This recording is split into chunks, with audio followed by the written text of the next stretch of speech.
नमस्कार दोस्तों, विज्ञप्ति पीसीएस के यूट्यूब चैनल पर आप सभी का स्वागत है। हम लोग जो यूपी ट्रिपल एससी 2025 के क्वेश्चन सॉल्व कर रहे थे ना, तो उसकी जितनी भी क्लास हो चुकी थी, उसके आगे की क्लास आज करते हैं और यूपी ट्रिपल एससी से संबंधित जितने भी आज तक क्वेश्चन आए हुए हैं, उनको कवर करते हैं, ठीक है? और यूपी स्पेशल की जो क्लास है, वो आपकी चल ही रही है, तो उसको भी करते रहिएगा। रिवीजन के तौर पे कभी-कभी उसको देख लीजिए, है ना? तो वहाँ पर चीज़ें याद करवाई जा रही हैं, तो वो आपको भी साथ के साथ याद हो जाएँगी और जब-जब टाइम मिलेगा, तब-तब यूपी स्पेशल की क्लास आती रहेगी, तो आपको ये लगेगा कि हाँ भाई, वहाँ से यूपी स्पेशल कवर किया जा सकता है। चलो, फिर क्वेश्चन देखते हैं, स्मृतिका युद्ध स्मारक कहाँ पर स्थित है? तो ये तो पता है कि लखनऊ छावनी में स्थित है और इसकी आधारशिला किसके द्वारा रखी गई है? तो जब पता ही है कि लखनऊ छावनी में स्थित है ये और देखिए कोई भी ऑप्शन में लखनऊ छावनी दिया नहीं है, तो फिर आधारशिला इसकी जनरल एस.एफ. रॉड्रिक्स ने रखी है, ठीक है? तो ये आपका राइट आंसर हो जाएगा। दूसरा है वाराणसी में हरिश्चंद्र घाट और मणिकर्णिका घाट के बारे में हमें गलत बताना है यहाँ पर। देखिए गलत और सही पर पहले ही अंडरलाइन कर लेना है या फिर आप सर्कल कर लीजिए जो भी आपको अच्छा लगे, ठीक? तो देख लेते हैं ए ऑप्शन क्या कह रहा है। हरिश्चंद्र घाट को वाराणसी का सबसे पुराना शमशान घाट माना जाता है। कुछ लोगों का मानना है कि यह मणिकर्णिका घाट से अधिक पवित्र है, तो ये ठीक है। मणिकर्णिका घाट पर कोई चक्र कुंड पाया जाता है जहाँ माना जाता है कि भगवान शिव और पार्वती देवी ने एक साथ यहाँ पर स्नान किए थे। तो ये भी वहां पर जब आप जाते हो ना, तो वहाँ पे ये कहानियाँ सुनाई जाती हैं। हरिश्चंद्र घाट पर अखंड अग्नि 5000 वर्षों से लगातार जल रही है और निर्बाध दाह संस्कार का प्रतीक है। तो ये भी बिल्कुल बात ठीक है। वहाँ पर बताते हैं कि बहुत पुराने टाइम से यहाँ पर दाह संस्कार हो रहा है और आज तक वहाँ पर वहाँ की राख कह सकते हैं ठंडी नहीं हुई है, ठीक? राजा हरिश्चंद्र जो अपनी ईमानदारी के लिए जाने जाते को शमशान घाट पर डोम या मेहतर के रूप में काम करने के लिए मजबूर किया गया था। ये भी यहाँ पर ठीक है। लेकिन ये जो है ना, यहाँ पर लिखा हुआ है 5000 वर्षों से लगातार जल रही है, ये यहाँ पर गलत हो जाएगा। तो राइट आंसर आपका सी हो जाएगा यहाँ पर, क्योंकि गलत हमसे पूछा हुआ है। आगरा किले के बारे में बताना है आप और आगरा किले के बारे में सही बताना है, ठीक है? अकबर ने इसका निर्माण शुरू करवाया था, तो बिल्कुल ठीक बात है। इसका निर्माण वास्तुकार अब्दुल खान की देखरेख में शुरू हुआ था। यह यमुना नदी के तट पर स्थित है, तो ये भी ठीक है। तो आपका ये वाला गलत हो जाएगा, बी ऑप्शन। तो क्या बन जाएगा? आंसर बन जाएगा आपका ए और सी। राइट ऑप्शन हो जाएगा यहाँ पर आपका सी वाला, ठीक है? क्योंकि इसका वास्तुकार अभी तक क्लियर नहीं है ना? कई नाम आते हैं बार-बार, तो ये आपका आंसर हो जाएगा ए और सी दोनों, ठीक? ताजमहल का पुरातात्विक योजना किसने तैयार की थी? तो ये की थी उस्ताद अहमद लाहौरी ने, ठीक? ये आप ध्यान रखिएगा, किसने रखी थी? उस्ताद अहमद लाहौरी ने। फिर सारनाथ के अशोक स्तंभ निम्नलिखित में से कौन सा पशु नहीं पाया जाता है? तो ये रिपीट क्वेश्चन हो गया है। ये देखिए नेत्र परीक्षण अधिकारी में आया था, तो इसको देख लेते हैं। हम लोगों ने इसकी क्या ट्रिक बनाई थी? हाथी घोड़ा पाल की जय कन्हैया लाल की, ठीक है? तो इसमें क्या आ जाएगा? हाथी भी आ जाएगा, घोड़ा भी आ जाएगा और फिर बैल आ जाएगा इसमें। बाघ इसमें नहीं है, ठीक? तो जो अशोक स्तंभ बना हुआ है उसमें शेर भी है। शेर सबसे ऊपर है, 4 शेर बैठे हुए हैं, लेकिन 3 हमें दिखते हैं।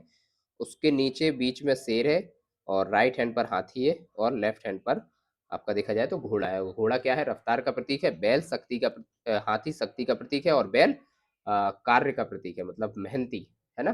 तो ये आपको अगर कहीं पर प्रतीक भी पूछ लिए जाए तो कि ये जो बाघ है, सॉरी बैल है, हाथी है और घोड़ा है, ये किसके प्रतीक हैं? तो ये भी मैंने बता दिया यहाँ पर, है ना? फिर देखिए नेक्स्ट देख लेते हैं, सारनाथ में धमेक स्तूप के बारे में निम्नलिखित में से कौन सा गलत है? धमेक स्तूप के बारे में हमें बात करनी है। तो यहाँ पर स्तूप हिरन पार्क ऋषिपतन में स्थित है, जहाँ बुद्ध ने ज्ञान प्राप्त करने के बाद अपना पहला उपदेश दिया था। बिल्कुल ठीक बात है। स्तूप का आधार व्यास जो है वो 28 मीटर है और ऊंचाई कितनी है? 43.6 मीटर है। ये भी ठीक है। तीसरा आपका है निचले हिस्से के सामने वाले पत्थर पर मोर मूल फूलों की पत्ती की नक्काशी की गई है। ये यहाँ पर गलत है। यहाँ पर फूलों की नक्काशी नहीं की गई है, ठीक है? यहाँ पर ज्यामितीय आकार की नक्काशी की गई है, तो ये आपका हो जाएगा। गलत ही पूछा है तो सी हो जाएगा यहाँ पर। और डी वाला क्या है? इसे 200 49 ईसा पूर्व में राजा अशोक द्वारा बनाई गई पुरानी संरचना को प्रतिस्थापित करने के लिए 500 ईस्वी में बनाया गया था। तो ये भी ठीक है यहाँ पर, ठीक है? मतलब राइट ऑप्शन आपका सी हो जाएगा, जो कि गलत है। उत्तर प्रदेश की प्रमुख व्यावसायिक फसल क्या है? व्यावसायिक फसल क्या होती है? जो नगदी फसल कहते हैं जिसको, कि तुरंत खेतों से काटी जाए और तुरंत बिक जाए, तो ये गन्ना है। राइट ऑप्शन आपका बी हो जाएगा, ठीक है? राजस्व लेखपाल में ये पूछा गया था 2015 में। उत्तर प्रदेश पर्यटन नीति 2022 के अनुसार महाभारत सर्किट के अंतर्गत आने वाले स्थान वाले विकल्प की पहचान कीजिए, ठीक है? तो कौन कौन से हैं इसमें? देखिए, एक तो हो जाएगा इसमें पहले वाले में दिया है बरसाना, नंदगांव, गोवर्धन, गोकुल, ये तो है नहीं। अयोध्या, बिठूर, चित्रकूट, श्रृंगवेरपुर, ये भी नहीं है। मथुरा, गोंडा, प्रयागराज, कौशाम्बी, कपिलवस्तु, सारनाथ, संकला, तो यही हो जाएगा आपका राइट ऑप्शन। यहाँ क्या हो जाएगा यहाँ पर? मथुरा, गोंडा, प्रयागराज और कौशाम्बी, ये आपका राइट ऑप्शन हो जाएगा। ठीक है ना? कौन कौन सा? मथुरा हो जाएगा, गोंडा भी जोड़ा जाएगा, प्रयागराज और कौशाम्बी, ये उत्तर प्रदेश पर्यटन नीति के अनुसार महाभारत सर्किट के अंतर्गत आते हैं। ठीक। उत्तर प्रदेश का राज्य पर्यटन विकास निगम, जो यूपीएसटीडीसी बोलते हैं इसको, इसकी स्थापना कब हुई थी? तो इसकी स्थापना बताइए, यहाँ पर दिया हुआ है 1966, 1974, 1982 में और 1999 में। इसकी स्थापना हो गई थी कब? 1974 में। राइट ऑप्शन आपका बी हो जाएगा। सीएसआईआर राष्ट्रीय वनस्पति अनुसंधान संस्थान की शाही बाग के रूप में स्थापना कब की गई थी? तो ये की गई थी 1989 में लखनऊ में। ठीक है, तो 1989 लखनऊ। यहाँ पर देखिए कंफ्यूजन के लिए उसने 1968 भी लखनऊ में दे दिया, लेकिन ये गलत हो जाएगा। आपका राइट आंसर हो जाएगा 1989 में लखनऊ में। ठीक है। प्रसिद्ध बरुआ सागर का किला किसके द्वारा बनवाया गया था? एक क्वेश्चन ये डाल दिया है। और बरुआ सागर आपको कहाँ पर मिलेगा? सबसे पहले तो यही पता होना चाहिए। तो बरुआ सागर झांसी डिस्ट्रिक्ट में आता है। ठीक, झांसी डिस्ट्रिक्ट में आता है और इसकी जो स्थापना करवाई गई थी राजा उदित सिंह के द्वारा। जब ऐसा क्वेश्चन आ जाए और अगर ना आ रहा हो आपको तो तुक्का बिल्कुल नहीं लगाना है, छोड़ के आ जाना है। क्यों ही अपना नुकसान करूं, क्योंकि ये बहुत लोकल का पूछ लिया ये क्वेश्चन। और देखिए पूछा कहाँ पर है ये? यूपी ट्रिपल एससी के कनिष्क विश्लेषक औषधि, जो 2025 में क्वेश्चन हुआ था उसमें ये पूछ लिया गया है। ठीक है, चलिए नेक्स्ट देख लेते हैं अब। लखनऊ चारबाग रेलवे स्टेशन किस स्थापना शैली का उदाहरण है? तो ये भी रिपीट हो गया है, इंडो सारसेविक। इंडो सारसेविक शैली क्या होती है? जो गुम्बद आकार की बनाई जाती है ना, ये होती है सारसेविक शैली। ठीक है, समझ गए हो ना? तो जिसने भी लखनऊ का चारबाग स्टेशन जो गया होगा उसको समझ में आ गया होगा कि इंडो सारसेविक शैली से ये बना हुआ है। ठीक है, नेक्स्ट क्वेश्चन है, कौन सा जोड़ा सही सुमेलित नहीं है? तो ये हमें बताना है कौन सा जोड़ा यहाँ पर सही सुमेलित नहीं है। मेहताब बाग Lucknow, Shankar Viman Mandapam Prayagraj, Lal Qila Agra, green park stadium Kanpur, तो इसमें से कौन सा सही नहीं है ये हमको यहाँ पर बताना है। तो सबसे पहले तो यही पता चल जाएगा हमें कि जो सही नहीं है ये मेहताब बाग ही नहीं है, क्योंकि मेहताब बाग कहाँ पर है? आपको ये आगरा में देखने को मिल जाएगा। राइट आंसर क्या हो जाएगा? मेहताब बाग आगरा में है। तो हमसे क्या पूछा है? गलत बोल पूछा है ना, तो यही हो जाएगा ए राइट ऑप्शन। ठीक। उत्तर प्रदेश में यूनेस्को विश्व धरोहर स्थलों की पहचान करनी है। ठीक है भैया, यूनेस्को में कौन कौन से विश्व धरोहर इनमें से जोड़ी गई है? तो यहाँ पर दिया है वाराणसी रिवर फ्रंट, सारनाथ, काशी विश्वनाथ मंदिर, इलाहाबाद का किला। तो इनमें से कोई सा भी यूनेस्को की लिस्ट में नहीं आता है। यूनेस्को के विश्व धरोहर सूची में सिर्फ 3 स्थल आते हैं यूपी के। ध्यान से सुन लीजिए कौन कौन से वो 3 स्थल है। एक तो आपका आगरा का किला, ठीक है, आगरा का किला है और ताजमहल है। और तीसरा कौन सा है? फतेहपुर सीकरी, जो आगरा के 40 किलोमीटर दूरी है, फतेहपुर सीकरी, इसको अकबर ने बसाया था। ठीक है, तो ये 3 चीजें हैं यहाँ पर, आगरा, ताजमहल और फतेहपुर सीकरी। तो राइट ऑप्शन आपका ई हो जाएगा, उपयुक्त में से कोई नहीं। और ये ई वाला जो आंसर है ना, यही सबको परेशान करेगा आगे जाके, है ना? तो इसको ध्यान से देखना है। उत्तर प्रदेश में फतेहपुर सीकरी शहर की स्थापना का श्रेय किस मुगल सम्राट को जाता है? अभी हम लोगों ने बात की है थोड़ी देर पहले ही। तो राइट ऑप्शन आपका हो जाएगा यहाँ पर बी अकबर। ऐसे क्वेश्चन तो छोड़ने ही नहीं चाहिए और ना ये गलत होने चाहिए। लट्ठमार होली के लिए निम्न में से कौन सा स्थान प्रसिद्ध है? कौन सा है? वृंदावन, गोवर्धन, बरसाना या गोकुल? देखिए ग्राम विकास अधिकारी में ये क्वेश्चन पूछा गया है आपका, तो इसमें राइट ऑप्शन आपका हो जाएगा बरसाने में। ठीक, लट्ठमार जो होली होती है वो कहाँ पर होती है? बरसाने में होती है। किस संस्था ने लखनऊ और आसपास के क्षेत्रों में वनस्पति और प्राचीनता का सर्वेक्षण, मानचित्रण और दस्तावेजीकरण किया है? सहायक स्टोर कीपर में ये पूछा गया था। तो ये किसने किया है? ये राइट आंसर क्या हो जाएगा इसका? देखिए देख लेते हैं। राष्ट्रीय वनस्पति अनुसंधान लखनऊ ने, या भारतीय वानिकी अनुसंधान और शिक्षा परिषद देहरादून ने, या वन अनुसंधान संस्थान देहरादून, या बीरबल सैनी पुरातत्व विज्ञान संस्थान लखनऊ ने? तो राइट आंसर इसका क्या हो जाएगा? बीरबल सैनी पुरातत्व वनस्पति विज्ञान संस्थान जो लखनऊ में है, ये इसका राइट आंसर हो जाएगा। भारतीय कला और कलाकृतियों के संग्रह के लिए प्रसिद्ध भारत कला भवन, जो भारत कला भवन है संग्रहालय उत्तर प्रदेश के किस विद्यालय परिसर में स्थित है? तो भारत कला भवन आपसे डायरेक्ट भी पूछ सकता है, या तो सिटी पूछ सकता है या फिर आपसे जो इसमें पूछा है विश्वविद्यालय वो पूछ सकता है। तो कौन सा विश्वविद्यालय है ये? बनारस हिंदू विश्वविद्यालय, बीएचयू में ये बनाया गया है। ठीक है, तो बीएचयू को याद रख लीजिएगा, भारत कला भवन। ठीक, तो यूबीएसएन का पंजीकरण कार्यालय कहाँ पर स्थित है? यूबीएसएन का पंजीकरण कार्यालय कहाँ पर स्थित है? कानपुर में, आगरा में है, या लखनऊ में, या वाराणसी में है? तो यूबीएसएन का कार्यालय आपको पता होना चाहिए कि कहाँ पर है, कौन सी सिटी में है। इसका राइट आंसर हो जाएगा लखनऊ में। ठीक है, तो लखनऊ इसको याद रख लीजिएगा। फिर सुगंध और सुरस विकास केंद्र एफएफडीसी की स्थापना यूएनडीपी या यूनेडको उत्तर प्रदेश सरकार की सहायता से किस वर्ष की गई थी? तो ये कब की गई थी, ये आपको पता होना चाहिए कि 2000 में की गई थी, कि 1989 में, कि 1995 में, या 1987 में। तो कब की गई थी ये इसकी स्थापना? तो इनमें से ये एक भी नहीं है, इसकी स्थापना की गई थी 1975 में। तो राइट आंसर हो जाएगा आपका इनमें से कोई नहीं। फिर नेक्स्ट क्वेश्चन है कि किसे उत्तर प्रदेश में मंदिरों का शहर के रूप में जाना जाता है? वाराणसी, लखनऊ, बाराबंकी, भोपाल। तो इस क्वेश्चन में तो कुछ है ही नहीं, ये तो आपको तुरंत के तुरंत आ जाएगा कि मंदिरों का शहर कैसे कहा जाता है। देखिए लखनऊ में तो मंदिर बहुत ज्यादा है नहीं, तो ये कट हो जाएगा। भोपाल में भी बहुत ज्यादा मंदिर है नहीं कोई बड़े, बाराबंकी में भी है नहीं, वाराणसी आ जाएगा, क्योंकि वहां पर क्या है, 12 ज्योतिर्लिंग में से एक ज्योतिर्लिंग है और बहुत सारे मंदिर हैं। ठीक, फिर उत्तर प्रदेश में आईटी शहर स्थापित किया जा रहा है, राजस्व लेखपाल में ये क्वेश्चन पूछा गया था। कहाँ पर? इलाहाबाद, कानपुर, लखनऊ, या वाराणसी में? कहाँ पर किया जा रहा है? आईटी, आईटी जो सिटी है ना, ये बनाई जा रही है। तो कहाँ पर बनाई जा रही है? तो आईटी सिटी, देखिए वैसे तो हम लोगों का ध्यान जाता कहाँ पर, अगर इसमें कंफ्यूजन उनको देनी होती तो यहाँ पर वो नोएडा दे सकते थे क्वेश्चन में, गौतम बुद्ध नगर, लेकिन उन्होंने दिया नहीं है। तो सीधा सीधा समझ में आ जाएगा कि लखनऊ जो है ना, इसको आईटी शहर अभी बनाया जा रहा है। ठीक है, फिर देख लेते हैं उत्तर प्रदेश भारतीय संघ में कितने राज्यों के साथ अपनी सीमा साझा करता है? उत्तर प्रदेश भारतीय संघ कितने से करता है? तो देखिए उत्तर प्रदेश का मैप ही यहाँ पर बना लेते हैं छोटा सा, और उसके माध्यम से देख लेते हैं कि कहाँ कहाँ पर वो कितने राज्यों से और कितनी यूटी से ये कह सकते हैं कि ये टच करता है। ठीक है, तो देखिए उत्तर प्रदेश का मैप पहले थोड़ा सा देख लेते हैं। बहुत अच्छा तो नहीं बनेगा, लेकिन जैसा बनेगा समझने के लिए ठीक बन जाएगा, है ना। देखिए ये हो गया उत्तर प्रदेश का मैप। अब यहाँ पर तो नेपाल लगता है, ठीक है, उत्तर में, नॉर्थ में, और एक तरफ लगता है उत्तराखंड, तो उत्तराखंड हो गया। फिर यहाँ पर क्या हो गया? हिमाचल प्रदेश हो गया, हरियाणा हो गया, फिर दिल्ली हो गया। ठीक है, उसके बाद राजस्थान हो गया, फिर एमपी, और एमपी के बाद यहाँ सोनभद्र से 4 लगते हैं, तो एमपी तो हो ही गया। फिर सीजी छत्तीसगढ़, झारखंड और बिहार। तो देखिए 8 तो स्टेट हो गए, ठीक है, 8 स्टेट, एक यूटी, और एक कह सकते हैं फॉरेन, तो मतलब विदेश हो गया। अदर देश की भी यहाँ पर सीमा लगती है ना उत्तर प्रदेश से। तो एक देश हो गया कौन सा? नेपाल, और एक यूटी हो गई कौन सी? दिल्ली, और 8 स्टेट हो गए। कौन कौन से हो गए यहाँ पर? देखिए एक उत्तराखंड, 2 हिमाचल प्रदेश, 3 हरियाणा, 4 राजस्थान, 5 मध्य प्रदेश, 6 छत्तीसगढ़, 7 झारखंड, और 8वां हो गया बिहार। ठीक है, तो कुल मिला के ये हम लोगों को पता चल गया है कि अगर टोटल भारतीय संघ पूछ रहा है तो 9 हो जाएगा यहाँ पर राइट आंसर।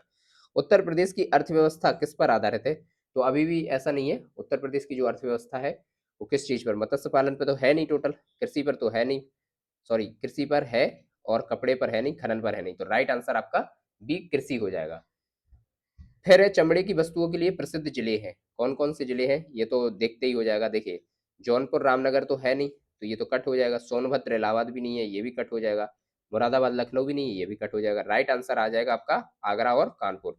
यहाँ पर दोनों जगह चमड़े का उद्योग और चमड़े की वस्तुओं के लिए ये फेमस है। निम्नलिखित में से किस अनुसूचित जनजाति की जनसंख्या उत्तर प्रदेश में सबसे अधिक है? तो हम लोगों ने जनजाति वाला जो चैप्टर किया था उसमें सारी की सारी जनजातियां देख ली थी, तो वो क्लास आप देखे होगे, तो इसको बहुत जल्दी बता दोगे। थारू यहाँ पर सबसे बड़ी जनसंख्या के रूप में आती है।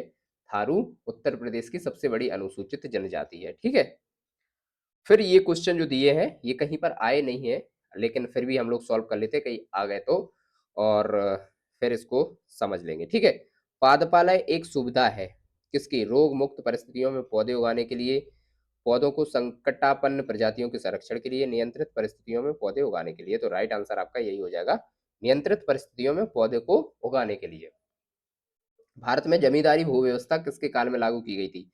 तो ये कह सकते हैं यूपी स्पेशल के क्वेश्चन नहीं है, ये पूछ लिए गए यहाँ पर, वो एक अलग बात है। तो कॉर्नवालिस की ये सुविधा की गई थी। भारतीय दलहन अनुसंधान केंद्र कहाँ पर स्थित है? ये क्वेश्चन पर डबल स्टार लगा लीजिएगा, ये क्वेश्चन कहीं भी पूछ लिया जाता है। 2-4 बार तो ये क्वेश्चन पूछ लिया गया है अभी तक। तो लखनऊ में नहीं है, ये कहाँ पर हो जाएगा, ना मेरठ में है ना फैजाबाद में है, तो कहाँ पर हो जाएगा, दलहन केंद्र कानपुर में है, ये बहुत फेमस जगह है। ठीक, भारतीय समुद्री मत्स्य अनुसंधान केंद्र कहाँ पर है, तो ये हो जाएगा ना तो हैदराबाद में है, ना त्रिवेंद्रम में, ना मुंबई में है, तो राइट आंसर कोच्चि हो जाएगा। केंद्रीय धान अनुसंधान संस्थान कहाँ पर स्थित है, केंद्रीय धान अनुसंधान संस्थान कहाँ पर मिलेगा आपको, धान अनुसंधान की बात हो रही है, वो भी सेंट्रल वाले की, तो ये मिल जाएगा कटक में। ठीक है, राइट आंसर यहाँ पर ए वाला हो जाएगा, कटक। निम्न में से किस स्थान पर भारतीय प्रौद्योगिकी संस्थान, तो भारतीय प्रौद्योगिकी संस्थान कहाँ पर है बताइए इसमें से, लखनऊ, इलाहाबाद, मेरठ या कानपुर। तो जो आईआईटी है वो कहाँ पर है, कानपुर में है, राइट आंसर हो जाएगा सी। फिर कौन सी योजना स्वर्ण जयंती ग्राम रोजगार योजना का अंग बन गई है, तो आईआरडीपी या फिर ट्राइसेम या DWCRA। तो यहाँ पर राइट ऑप्शन क्या हो जाएगा, ABC, तीनों तीनों के नाम तो हम लोगों को कम से कम पता होने चाहिए। तो यहाँ पर IRDP का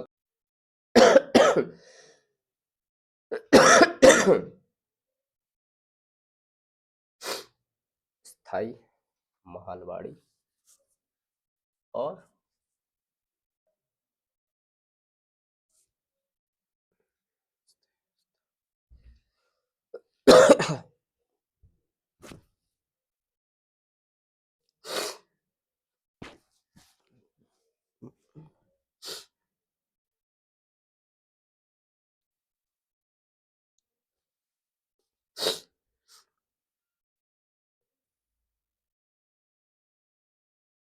तो ये हो गई थी 1833 में स्टार्ट। ठीक है, राइट ऑप्शन इसका सी वाला हो जाएगा। चलिए नेक्स्ट देख लेते हैं, महालवाड़ी प्रथा को सर्वप्रथम कहाँ शुरू किया गया था, तो महालवाड़ी जो व्यवस्था थी ना, इसको इसी वाले एरिया में स्टार्ट किया गया था, आगरा और अवध वाले क्षेत्र में। जमींदारी उन्मूलन कार्यक्रम की शुरुआत किस राज्य में हुई थी, तो जमींदारी उन्मूलन की व्यवस्था उत्तर प्रदेश में हुई थी, बंगाल में हुई थी, महाराष्ट्र में हुई थी या पंजाब में, कहाँ पर हुई थी, ये हमसे क्वेश्चन में पूछा जा रहा है। तो सबसे पहले ये जमींदारी जो उन्मूलन कार्यक्रम था ये यूपी में ही चलाया गया था, क्योंकि जोत का आकार होता लगातार छोटा होता चला जा रहा था, है ना। निम्न में से कौन सा भूमि सुधार के अंतर्गत नहीं आता है, ड्रिप सिंचाई, सहकारी खेती, काश्तकारी सुधार या फिर चकबंदी। तो इसमें कौन सा नहीं आता है,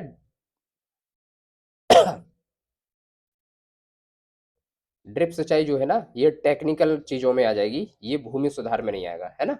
तो सहकारी खेती आ जाएगी भूमि सुधार में, चकबंदी आ जाएगी, चकबंदी का मतलब क्या होता था, अगर किसी के छोटे छोटे चक हैं कहीं पर, तो इनको एक जगह बड़ा चक दे दिया जाता था, इसको बोलते थे चकबंदी। काश्तकारी सुधार क्या बोल जाता था, काश्तकारी सुधार आप लोगों को पता ही है, काश्तकार को भूमि ठेके पर दे दी जाती थी करने के लिए, तो ये हो जाएगा। और सहकारी खेती मतलब कई लोग मिलकर खेती कर रहे हैं। ठीक, तो ये सब चीजें आपको याद रखनी है। नेक्स्ट क्वेश्चन हो जाएगा, भारत का राष्ट्रीय सूत्रकृमि संग्रह स्थित है कहाँ पर है, भारत का राष्ट्रीय वाला पूछा है, तो IARI नई दिल्ली, CRRIA कटक में, या IGFRI झांसी में, या IBRI इज्जत नगर में, कहाँ पर है, तो राइट आंसर क्या हो जाएगा यहाँ का, IARI नई दिल्ली में, ये नई दिल्ली में आपको मिल जाएगा। भारतीय कृषि अनुसंधान जिसका अध्यक्ष केंद्रीय कृषि मंत्री हुआ करता है का गठन किया गया कहाँ पर, कब किया गया ये, भारतीय कृषि अनुसंधान का गठन कब किया गया, 16 जुलाई 1929 को, 16 जुलाई 1948 को, 16 जुलाई 1965 को, या फिर 16 जुलाई 1938 को। तो राइट ऑप्शन यहाँ पर, राइट आंसर जो आपका है वो हो जाएगा 16 जुलाई 1929 को। भारत में बहुफसल कार्यक्रम कब शुरू किया गया, देखिए बहुफसल कार्यक्रम, ऐसे कार्यक्रम जो भी आएंगे ना, तो आपको ये तैयार करके रखना है, ये क्वेश्चन आपसे पूछे जा सकते हैं। तो ये हो वर्ष 1967 से 68, या फिर 1967 से 78, 87 से 88 और 97 से 98, कैसे कंफ्यूजन वाले ऑप्शन दे दिए हैं। तो यहाँ पर राइट ऑप्शन आपका हो जाएगा 1967 से 68। ग्रामीण भारत के लिए गरीबी रेखा का आधार निर्धारित किया जाता है कितने पर, 27 रुपए प्रतिदिन आय पर, 37 रुपए प्रतिदिन आय पर, या 32 रुपए प्रतिदिन आय पर। तो राइट आंसर हो जाएगा आपका सी, यहाँ पर 32 रुपए प्रतिदिन की आय पर बताया जाता है कि अगर 32 रुपए से नीचे किसी की आय है तो वो गरीबी रेखा में आ जाता है। अनवरत योजना किस आधार अवधि के लिए चलाई गई थी, तो अनवरत योजना चलाई गई थी आपकी, ये मोरारजी देसाई ने चलाई थी, 2-2 साल की योजना चलाई थी। तो ये था वर्ष 1978 से 80 के बीच ये अनवरत योजना चलाई गई थी। फिर इंदिरा गांधी ने आकर इसको खत्म कर दिया गया था। ठीक। पीली क्रांति से क्या संबंध है? तिलहन उत्पादनता में वृद्धि या पशुपालन से या दुग्ध उत्पादन से? तो देखिए, पशुपालन से पीली क्रांति का कोई लेना देना है नहीं, दुग्ध उत्पादन से कोई लेना देना है नहीं। तो तिलहन की उत्पादकता में वृद्धि से हो जाएगा, तो ए हो जाएगा यहाँ पर। तो उपयुक्त में से कोई नहीं यहाँ पर आंसर आ जाएगा, ऐसा भी ध्यान रखना है। भूदान और ग्रामदान आंदोलन किसके द्वारा चलाया जाता है? भूदान और ग्रामदान आंदोलन के लिए विनोबा भावे फेमस है। ठीक है। ग्रामीण क्षेत्रों में शहरी सुख सुविधाएं प्रदान करना यानी कि प्यूरा योजना किसके द्वारा स्थापित की गई थी? ये डॉक्टर एपीजे अब्दुल कलाम के द्वारा, या फिर अटल बिहारी वाजपेयी के द्वारा, या जयप्रकाश नारायण के द्वारा, या नरेंद्र मोदी जी के द्वारा? तो ये जो प्यूरा योजना है ना, ये चलाई गई थी डॉक्टर एपीजे अब्दुल कलाम के द्वारा। ठीक। एपीजे अब्दुल कलाम के द्वारा। हरित क्रांति का जनक किसे माना जाता है? हरित क्रांति का जनक, ये तो बहुत नॉर्मल क्वेश्चन है। ए आर देसाई को, डॉक्टर मार्शल को, नॉर्मन बोरलॉग को, या डॉक्टर ऑर्गवन को? तो ये डॉक्टर नॉर्मन बोरलॉग थे, जो कि हरित क्रांति का जिनको जनक कहा जाता है। और भारत में हरित क्रांति का जनक किसको कहा जाता है? तो डॉक्टर स्वामीनाथन को कहा जाता है। ठीक है। फिर भारत के राष्ट्रीय किसान आयोग के प्रथम अध्यक्ष कौन थे? भारतीनाथ, एम एस स्वामीनाथन, हरिओम पवार, या सुबोध राय? तो राइट आंसर हो जाएगा एम एस स्वामीनाथन। भारत में जो राष्ट्रीय किसान आयोग था ना, उसके प्रथम अध्यक्ष स्वामीनाथन साहब ही बनाए गए थे, क्योंकि ये हरित क्रांति के अग्रदूत इनको कहा जाता है। ठीक है। स्वामीनाथन भारत में किस क्रांति के लिए जन्मदाता के रूप में माने जाते हैं? हरित क्रांति के लिए, है ना। उत्तर प्रदेश के किस जिले में पुरुषों में महिलाओं का अनुपात सर्वाधिक है? पुरुषों और महिलाओं का अनुपात सबसे ज्यादा कहां पर है? तो ये है जौनपुर में। ठीक है। राइट आंसर आपका ए हो जाएगा, जौनपुर। कौन सा उद्योग कृषि पर निर्भर नहीं करता है? शिक्षा, बागान उद्योग, चीनी उद्योग, या सूती उद्योग? तो कृषि पर कौन सा नहीं करता है निर्भर? शिक्षा नहीं करता है, सीधा सीधा राइट आंसर हो जाएगा। तो ये क्वेश्चन आपके ऐसे हैं कि जो कि वन लाइनर है ना, तो ये क्वेश्चन पूछे जाने की संभावना खूब ज्यादा बढ़ जाती है। तो इनको देखते चलते हैं। वन लाइनर है, सारे के सारे फैक्ट अभी के अभी ये खत्म हो जाएंगे। सामूहिक कृषि का प्रचलन सर्वप्रथम किस देश में शुरू किया गया था? चीन में, भारत में, सोवियत संघ रूस में, क्यूबा में? सामूहिक कृषि मतलब समूह में रहकर कृषि की जाती थी। कौन से देश में किया जा रहा है ये? तो जो सामूहिक कृषि थी ना, ये सबसे पहले पूर्वी सोवियत रूस संघ में स्टार्ट की गई थी। यूएसएसआर था ना उस समय, रूस का नाम। ठीक। तो ये टूटकर फिर रूस बन गया था। राष्ट्रीय कृषि विकास योजना कब प्रारंभ की गई थी? ये 16 अगस्त 2007, 16 सितंबर 2008, 26 नवंबर 2007, या 26 दिसंबर 2007? तो राइट ऑप्शन आपका हो जाएगा ए, 16 अगस्त 2007 को ये राष्ट्रीय कृषि विकास योजना स्टार्ट की गई थी। ठीक है। राष्ट्रीय बागवानी मिशन कब प्रारंभ हुआ था? तो राष्ट्रीय बागवानी मिशन जो था, ये पूछा जा सकता है आपसे क्वेश्चन। तो ये हुआ था वर्ष 2005 से लेकर 6 तक। राइट आंसर आपका डी हो जाएगा। ग्रामीण विद्युतीकरण निगम, ये क्वेश्चन भी पूछा जाता है। देखिए, ये छोटे छोटे फैक्ट है ना, ये पूछ सकता है आपसे, तो इनको तैयार करके रखिएगा। ग्रामीण विद्युतीकरण निगम की स्थापना कब की गई थी? वर्ष 89 में, या 69 में, या फिर 79 में, या 59 में? तो राइट आंसर यहाँ पर क्या हो जाएगा आपका? वर्ष 1969 में ये राइट आंसर हो जाएगा आपका। ठीक है। धूसर क्रांति किससे संबंधित है? तो ये धूसर क्रांति मतलब जितनी भी क्रांति है ना, पीली क्रांति हो, चाहे वो व्हाइट क्रांति हो, या फिर ब्लू क्रांति हो, सारी की सारी आप लोग याद करके रखिएगा। और वैसे भी पता ही होती है। तो जो धूसर क्रांति है ना, तो ये सेब से संबंधित है, ना अंडे से, ना सलजम से। ये राइट आंसर आपका हो जाएगा उर्वरक उत्पादन से। ये है सी, राइट आंसर हो जाएगा। ठीक है। समुच्च कृषि किन क्षेत्रों में अपनाई जाती है? समोच्च कृषि जो है ना, वो कहाँ पर अपनाई जाती है?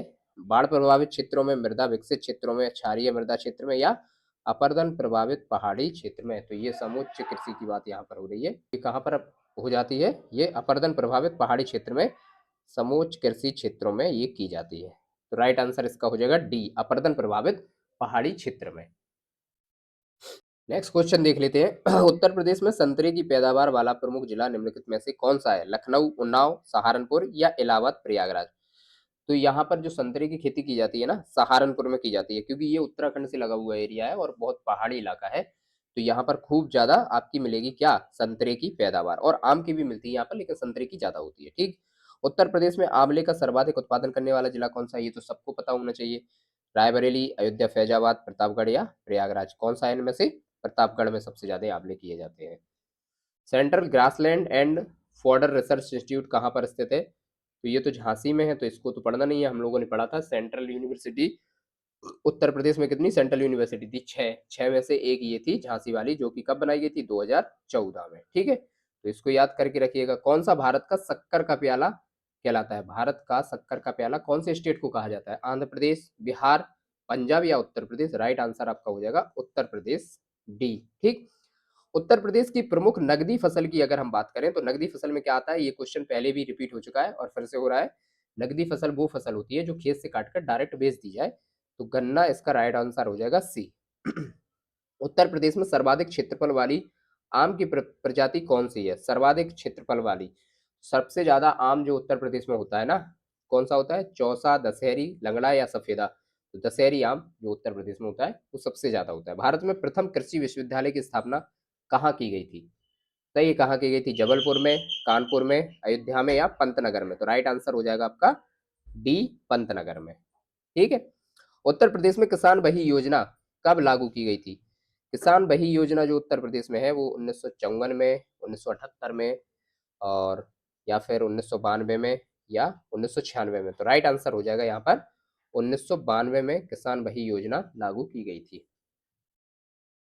अब देखते हैं next next question. Uttar Pradesh में गेहूं की फसल कब बोई जाती है? तो गेहूं की फसल जो बोई जाती है, तो उत्तर प्रदेश में जो गेहूं की फसल है वो पूछा जा रहा है कि कब बोई जाती है? अक्टूबर नवंबर में, दिसंबर जनवरी में, सितंबर अक्टूबर में या अगस्त सितंबर में? तो सबको पता होना चाहिए ये क्वेश्चन। तो अक्टूबर और नवंबर में गेहूं की फसल बोई जाती है। और गेहूं की फसल कौन सी फसल में आती है? ये रबी फसल में आती है। ठीक है, रबी फसल।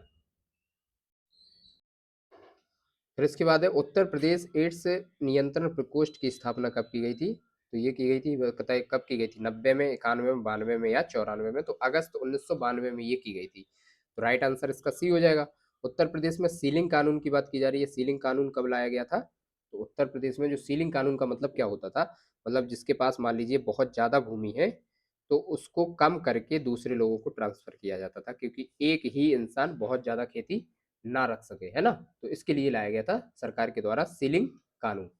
और ये कब लाया गया था? तो ये लाया गया था 1950 में। ठीक है। भारत में स्थित किस शहर को विश्व का सबसे पुराना शहर माना जाता है? तो बताइए, आप खुद ही बता दोगे। कुशीनगर, वाराणसी, आगरा या फिर सारनाथ? तो वाराणसी है ना, कितने पुराना शिव मंदिर वहां पर है ना, ज्योतिर्लिंग जो शिव की है वो है वाराणसी में। तो राइट आंसर यहाँ पर हो जाएगा वाराणसी। उत्तर प्रदेश में उत्पादित आम को दूसरे प्रदेशों में किस नाम के प्रचादी किया जाता है? प्रचलित मतलब किस नाम से प्रचलित किया जाता है? तो नवाब ब्रांड के नाम से, क्योंकि उत्पादित आम जो उत्तर प्रदेश में वो दूसरों से बहुत अच्छे होते हैं। उत्तर प्रदेश में आदर्श पुष्पोत्पादन केंद्र कहाँ पर है? तो ये कहाँ पर मिल जाएगा आपको? आदर्श पुष्पोत्पादन केंद्र कहाँ पर स्थित है उत्तर प्रदेश में? वाराणसी में, कन्नौज में, बरेली में या फिर लखनऊ में? लखनऊ में ये आपका केंद्र मिल जाएगा। राइट आंसर हो जाएगा आपका डी। ठीक है।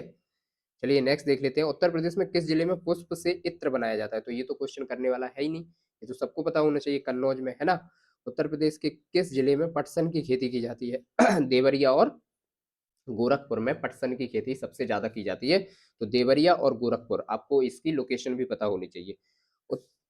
कपास की बुआई किस माह की जाती है?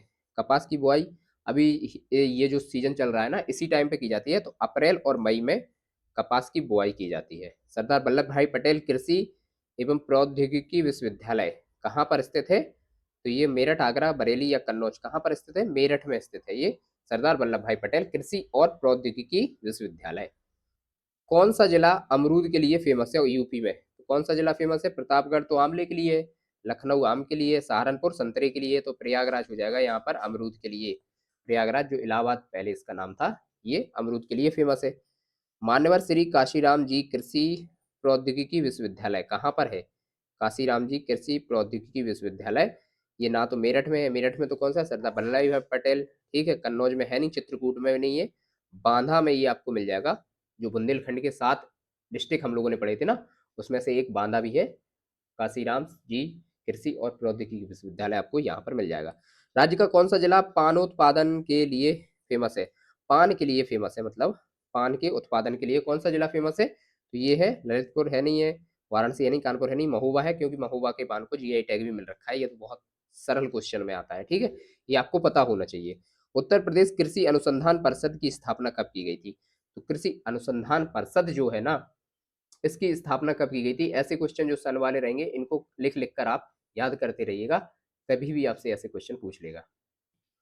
तो कब की गई थी इसकी स्थापना? 1989 में की गई थी, उत्तर प्रदेश कृषि अनुसंधान परिषद की। ये काउंसिल वाला क्वेश्चन खूब पूछा जाता है, तो इसको याद रख लीजिएगा। उत्तर प्रदेश में अफीम में अग्रणी जिला कौन सा है? देखिए, यहाँ पर दिया हुआ है गाजीपुर, बागपत, प्रतापगढ़ और बाराबंकी। तो मैं आपको बता दूं, बाराबंकी में भी अफीम की खेती की जाती है और गाजीपुर में भी की जाती है, ठीक है। ये दोनों ही फेमस है, गाजीपुर में भी की जाती है, लेकिन हमें याद रखना है बाराबंकी टॉप पर है, ठीक। राइट आंसर आपका डी हो जाएगा। लेकिन अगर बाराबंकी नहीं दिया हुआ है तो फिर आपको गाजीपुर लगा देना है, ठीक। तो यहाँ से हो जाएगा।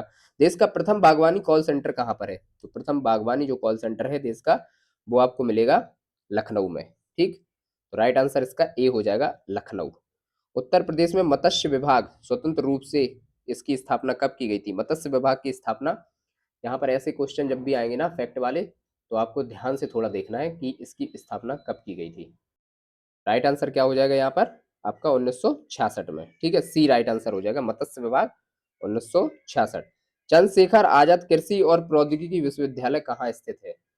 तो ये कहाँ पर है? आगरा, कानपुर, मेरठ या प्रयागराज? तो चंद्रशेखर आजाद कृषि एवं प्रौद्योगिकी विश्वविद्यालय जो है ना, ये आपको मेरठ में मिलेगा। राइट आंसर इसका सी हो जाएगा। ना तो आगरा में है, ना कानपुर में, ना प्रयागराज में। प्रयागराज में कंफ्यूजन होगी, तो इसको ध्यान रख लेना है। ये आपको कहाँ पर मिल जाएगा? सॉरी, ये मिल जाएगा आपको, राइट आंसर हो जाएगा आपका बी, कानपुर में, ठीक। मेरठ में नहीं, कानपुर में इसका आंसर लगा लीजिएगा आप, बी, ठीक है ना। बी हो जाएगा right answer, Kanpur. Next question क्या है? नरेंद्र देव कृषि एवं प्रौद्योगिकी विश्वविद्यालय कहाँ पर स्थित है? नरेंद्र देव, तो सुल्तानपुर, प्रयागराज, इलाहाबाद, वाराणसी या अयोध्या, या कहाँ पर मिलेगा? इसका राइट आंसर क्या हो जाएगा? अयोध्या, फैजाबाद में। भूमि की उर्वरता बढ़ाने के लिए कौन सी फसल उगाई जाती है? देखिए, भूमि की उर्वरता लगातार जो फसलें होती रहती है ना, अगर एक ही फसल करते रहो तो भूमि की उर्वरता खत्म हो जाती है। तो भूमि का ये चक्रीय प्रभाव होता है, इसमें चक्रीय प्रभाव में भी अगर आप दाल की जाए ना, तो दाल से नाइट्रोजन की उपलब्धता सबसे ज्यादा भूमि में बढ़ती है, तो उड़द की खेती, राइट आंसर आपका यहाँ पर सी हो जाएगा। कौन सी फसल मृदा को नाइट्रोजन से भरपूर कर देती है? तो वही जो दाल में आता हो। देखिए, आलू तो आता नहीं है दाल में, सूरजमुखी आता नहीं है, मक्का आता नहीं है, तो मटर यहाँ पर राइट आंसर आपका डी हो जाएगा। उत्तर प्रदेश में किस प्रकार की मिट्टी अधिकांशता पाई जाती है? बलुई मिट्टी, जलोई मिट्टी, जाल मिट्टी, लाल या काली मिट्टी का मिश्रण? तो यहाँ पर जलोढ़, क्योंकि ये तराई एरिया है ना, सबसे ज्यादा गंगा का दोआब क्षेत्र है, तो जलोढ़ यहाँ पर राइट आंसर आपका बी हो जाएगा, ठीक है। सरकार द्वारा उत्तर प्रदेश में पशुपालन विभाग की स्थापना कब की गई थी? तो 1944 में, 46 में, 48 में या 50 में? तो राइट आंसर इसका हो जाएगा 1944 में। देखिए, मैं आपको याद करवा देता हूँ, ये आप कभी नहीं भूलोगे।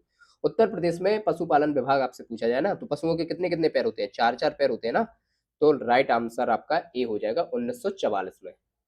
गोकुल पुरस्कार योजना किससे संबंधित है? कृषि से, भेड़ पालन से, दुग्ध उत्पादन से या फिर पशुपालन से? तो राइट आंसर इसका हो जाएगा आपका दुग्ध उत्पादन से। गोकुल पुरस्कार योजना जो है ना, दुग्ध उत्पादन से संबंधित है। उत्तर प्रदेश में ऑपरेशन फ्लड वन का प्रारंभ कब हुआ था? तो ये आप लोगों को बताना है, 1969 में, 70 में, 73 में या फिर 75 में? तो कब हुआ था ऑपरेशन फ्लड का? तो ये हो जाएगा राइट आंसर आपका 1970 में। देश में प्रथम दुग्ध संघ की स्थापना कहाँ की गई थी? आगरा, वाराणसी, लखनऊ या मुरादाबाद? तो प्रथम दुग्ध संघ जो है ना, ये लखनऊ में की गई थी। राइट आंसर आपका सी हो जाएगा। ये पूरे के पूरे वन लाइनर फैक्ट है, तो आपको बस ये देख लेना है। हेडफोन लगाइए और जब लेटे हो तब इसको देखते रहिएगा, तो आपको ये याद हो जाएगा, है ना। उत्तर प्रदेश में सहकारी कानून कब बनाया गया था? 50 में, 60 में, 65 में या फिर 70 में? सहकारी कानून की बात यहाँ पर हो रही है ना। तो 65 में सहकारी कानून आपका बना दिया गया था, 1965 में। राइट आंसर आपका यहाँ पर हो जाएगा सी। चकबंदी कार्यक्रम कब लाया गया था? तो देखिए, जब हम लोग क्लास कर रहे थे तब हम लोगों ने देखा था ना, चकबंदी चौवन, है ना, चौवन। तो चकबंदी और चौवन, तो ये 1954 इसका राइट ऑप्शन हो जाएगा। कुछ कुछ ट्रैक ऐसी बनाते चाहिएगा ना कि वो लगातार हमें याद रहे, नहीं तो फिर हम लोग उनको भूल जाएंगे। कृषि बीमा योजना कब प्रारंभ की गई थी? तो ये की गई थी 1999 से 2000 के बीच में। राइट आंसर आपका हो जाएगा ए। उत्तर प्रदेश में किस भूभाग में वार्षिक वर्षा सर्वाधिक होती है? किस भूभाग में होगी बताइए? पठारी क्षेत्र में, या तराई के क्षेत्र में, या अनिश्चित वर्षा, या मैदानी क्षेत्र में? तो तराई के क्षेत्र में वर्षा सबसे ज्यादा होती है। कृषि मंडी, जो कृषि उत्पादन मंडियों की स्थापना हुई थी, वो कब की गई थी? कृषि उत्पादन मंडियों की स्थापना 64 में या 1975 में, 1987 में, 1988 में? बताइए कब की गई थी? राइट ऑप्शन हो जाएगा, राइट आंसर आपका हो जाएगा 1964 में, है ना।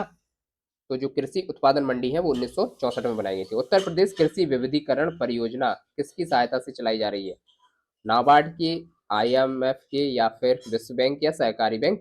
तो विश्व बैंक के द्वारा चली जा रही है कृषि विविधीकरण परियोजना, इसको याद रखिएगा। उत्तर प्रदेश भूमि विकास और